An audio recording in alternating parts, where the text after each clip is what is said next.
देखिए मंत्री इरफान अंसारी जो है रिक्शा चलाते हुए विधानसभा पहुंचे हैं और उनके पीछे जो है कृषि मंत्री शिल्पी नेहा तिर्की जो है बैठी हुई है।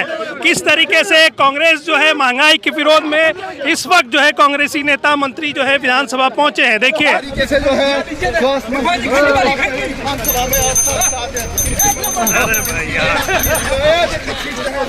इसमें महंगाई, बढ़ते दाम, पेट्रोल के दाम, डीजल के दाम, गैस के दाम देश त्राहिमाम कर रहा है। हम लोग नहीं छोड़ सकते। हमारा झारखंड गरीब स्टेट है और अब बताइए महंगाई का मार कहाँ हम लोग झेल पाएंगे। और त्राहिमाम आज हमारे पास माताएं आ रही हैं, बहनें आ रही हैं, गैस के दाम बढ़ गए, हमसे पूछ रही हैं। इसलिए निश्चित तौर पर ये प्रतिरोध है। ये मैं मैसेज देना चाहता हूँ देश के प्रधानमंत्री जी को कि देखिए क्या आप चाहते हैं कि देश के लोग रिक्शा चलाएं। आज भाजपा की सरकार, केंद्र सरकार ने मजबूर कर दिया है हम लोगों को रिक्शा चलाने पर। तो निश्चित तौर पर अगर मंत्री रिक्शा चला रहा है, किसी मंत्री रिक्शा में बैठ रही है, तो आप समझिए कि देश का हालात क्या होगा। तो मेरा मांग होगा कि एलपीजी जो गैस के दाम कम किया जाए। ब्लैकमेलिंग क्यों हो रहा है, जिम्मेवार कौन है, इसलिए हम लोग रिक्शा में आए हैं। देखिए जिस तरह से देश की स्थिति है, भारत देश में एलपीजी का किल्लत, डीजल पेट्रोल का किल्लत हो गया है। छोटे से छोटे व्यापारी, बड़े व्यापारी अब इस कठिनाइयों से जूझ रहे हैं। स्टॉक मार्केट पूरे तरीके से नीचे जा रहा है और अर्थव्यवस्था पूरा डावाडोल हो गया भारत देश का। और आप बताइए भारत देश को हमारे पुरखा पूर्वज ने क्यों आजादी दिलाई? इसी गुलामी के लिए। अब हम लोग परमिशन लेंगे ट्रंप से, यूएस से, किससे तेल लेना चाहिए, नहीं लेना चाहिए, कब लेना चाहिए, नहीं लेना चाहिए। ये हालत कर दिया है भाजपा के लोगों ने, मोदी सरकार ने इस देश का।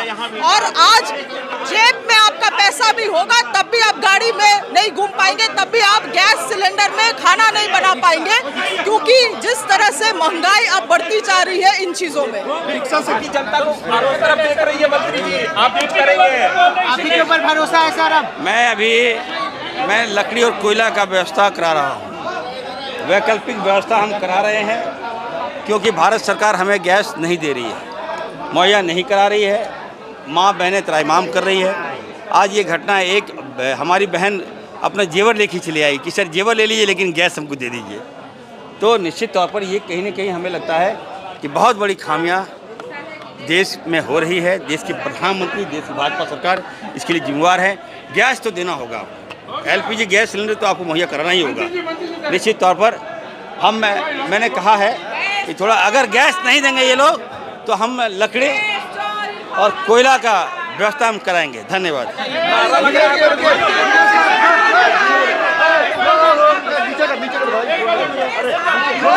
एलपीजी को लेके तेल, डीजल, पेट्रोल को लेके जो हाहाकारी मची हुई है और जिस तरह से संसद में हरदीप पुरी जी ने ये पूरे देश को गुमराह करने का काम किया है कि कोई भी महामारी, कोई भी हाहाकारी नहीं है, किसी भी तरह का किल्लत नहीं है। आप देखेंगे दुकानें बंद हो रही हैं, व्यापार ठप हो रहा है, स्टॉक मार्केट ड्रॉप हो रहा है।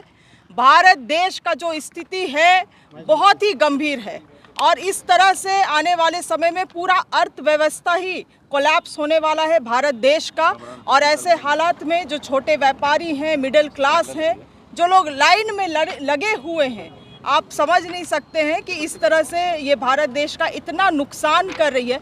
आज बताइए मोदी जी को परमिशन चाहिए ट्रंप से, मोदी जी को परमिशन चाहिए ट्रंप से, तब जाके हम लोग तेल खरीदेंगे।